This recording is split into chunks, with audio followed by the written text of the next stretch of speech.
ভালো আছো? আজকে আমি আলোচনা করব কাজ ক্ষমতা শক্তির মোস্ট একটা ইম্পর্টেন্ট টপিক, যেটা থেকে এসএসসি পরীক্ষা সবসময় কোশ্চেন হয়েই থাকে এবং তোমরা এটাতে বেশি প্যাচ লাগাও। আজকের ভিডিওর পর থেকে আশা করি এই প্যাচটা থাকবে না। চলো, তোমাদের কোশ্চেনটা এরকমই হয় যে কত উচ্চতায় বা ভূমি থেকে কত উচ্চতায় গতিশক্তি বিভব শক্তির n গুণ হবে অথবা বিভব শক্তি গতিশক্তির n গুণ হবে। সেই ক্ষেত্রে আমরা দুইটা ট্রিক্স ইউজ করতে পারি। এক, যদি হচ্ছে গিয়ে তোমার বলে গতিশক্তি বিভব শক্তির n গুণ, সাপোজ ধরে নাও গতিশক্তি বিভব শক্তির 3 গুণ, তাহলে n ইকুয়াল টু কত হবে? 3। ওকে, তাহলে আমরা সেই ক্ষেত্রে সূত্র ইউজ করব এইটা। এখানে h ইকুয়াল টু হচ্ছে গিয়ে টোটাল উচ্চতা, মানে ভূমি থেকে তোমরা যত পর্যন্ত যাবে সেই উচ্চতাটা, আর x হচ্ছে গিয়ে যে উচ্চতাটায় গিয়ে এই গতিশক্তি বিভব শক্তির n গুণ হবে সেটা, আর হচ্ছে গিয়ে n তো হচ্ছে কত গুণ সেটা। তাহলে চলো আমরা দেখি, যদি হচ্ছে ভূমি থেকে 80 মিটার পর্যন্ত উঠে তাহলে কত উচ্চতায় গতিশক্তি বিভব শক্তির 3 গুণ হয়।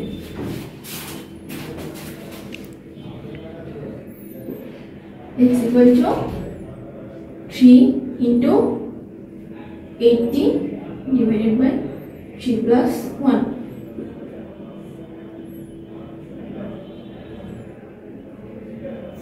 Equal to 60 meter. ওকে, এরপরে দেখো, যদি তোমার গতিশক্তি বিভব শক্তির 3 গুণ না থেকে যদি বলে বিভব শক্তির গতিশক্তির 3 গুণ, তাহলে n ইকুয়াল টু কত হবে? 3। তখন তোমার সূত্র ইউজ হবে এইটা, x equal to h divided by n plus 1। দেখো x এর মান কত?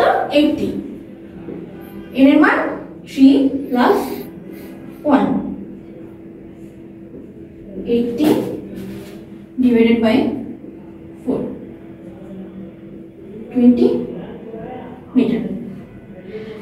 চলো এবার একটু সামারি করি।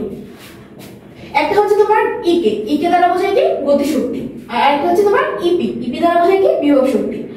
যদি তোমার বিভব শক্তির সাথে কত গুণ থাকে তাহলে সূত্র ইউজ হবে এইটা, আর যদি তোমার হচ্ছে গিয়ে গতিশক্তির সাথে কত গুণ আছে সেটা থাকে তাহলে সূত্র ইউজ হবে এটা।